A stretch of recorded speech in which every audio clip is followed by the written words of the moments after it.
Go. Loud, yeah, come on, hit it. Hey, didn't see you there. Welcome to Dad, quit Don't laughing. fall off the boat. Why are you trying? Ahoy traveler, welcome to another Slack Tide bike ride on the Slack Tide Adventure channel, where I give you a brief tour of some pretty cool locales that I visited recently.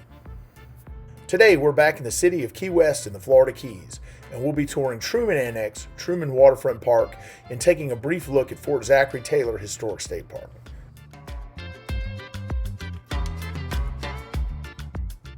On today's ride, we'll pass by Truman's Little White House, the Florida Keys Eco Discovery Center, and the Coffee Butler Amphitheater. We'll begin today just outside the Opal Key Resort Marina in front of this massive banyan tree. Much like the chickens and roosters that you'll find all around Key West, the city's banyan trees have become popular photo spots for visitors.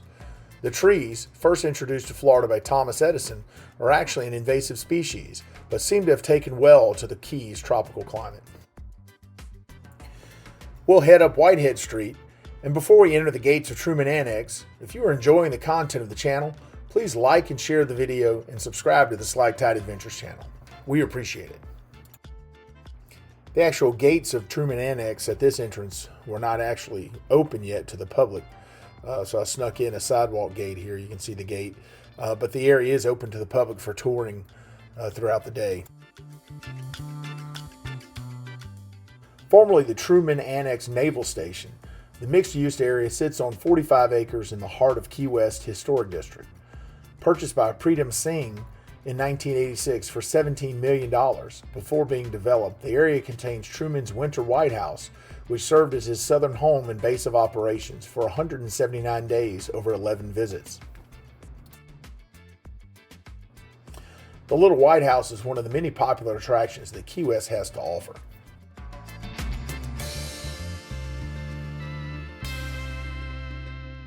Riding through Truman Annex can be enthralling for both people who appreciate architecture as well as well-maintained gardens. The greenery is lush and filled with color from across the spectrum that really embraces the Floridian-style homes of the neighborhood.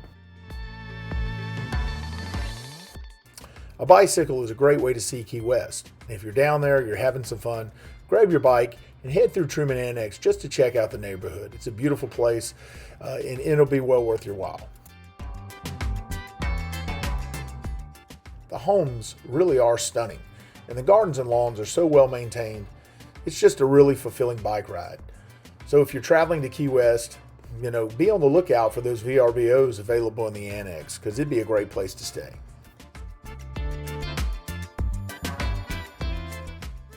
As we leave the Annex and buzz through the roundabout, we'll take a ride on Weech Way and head down to the Truman Waterfront Park. At the very end of the seawall, you'll see the pool area for Gulfside Vista condominiums, and as we pan the camera, there's one of Key West's many cruise ship docks. The city is an incredibly popular stop for cruisers, with most staying around just long enough to wander the streets for a day and take in a sunset celebration before departing. This seawall is a pretty happening place. The day before, there was a farmer's market here with artisan bakers, farmers, and craftsmen, along with food trucks. Children were diving from the seawall while fishermen worked the concrete for small snapper. At the far end of the park, you'll find the United States Coast Guard Ingham Maritime Museum. A Treasury-class cutter decommissioned in 1988, the Ingham now serves as a memorial for the 912 Coast Guardsmen that died during World War II and the Vietnam War. I had this great idea that riding the bike alongside the Ingham would make this great shot for everybody to see. It didn't really turn out like I wanted to, but I included it in this anyway.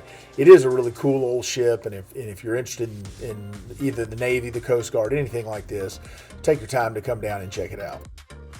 Off to the right, you see a couple of the ubiquitous chickens that inhabit Key West around a really nice shaded playground. If you're down in Key West with little kids, Truman Waterfront Park could be a good way to spend the morning or afternoon. There's a nice jungle gym and climbing structure, plus a splash pad to entertain children. Most importantly, there's no cost to use any of it.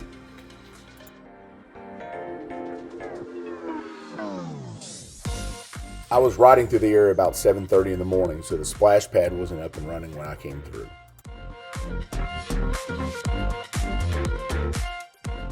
We'll depart the Waterfront Park on the roundabout before taking a ride onto Butler Boulevard.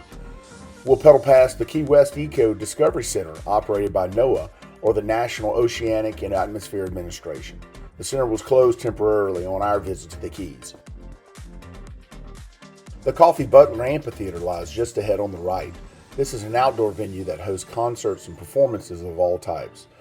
Unfortunately, there were no performances scheduled on our visit, but I put it on my list of things to do next time I'm in town. Finally, we come to Fort Zachary Taylor State Historic Site. Unfortunately, I forgot my wallet at home and couldn't pay the nominal gate fee for entrance, so we're going to have to make do with some photos from online. I've never been to the site on any of my trips to Key West, but it's a priority for me on my next visit. As you can see, the fort is spectacular, but the park also houses a beach and areas that are great for bird watching and snorkeling. On the way out of the park, I ran into this rooster who was cool enough to give me this great performance.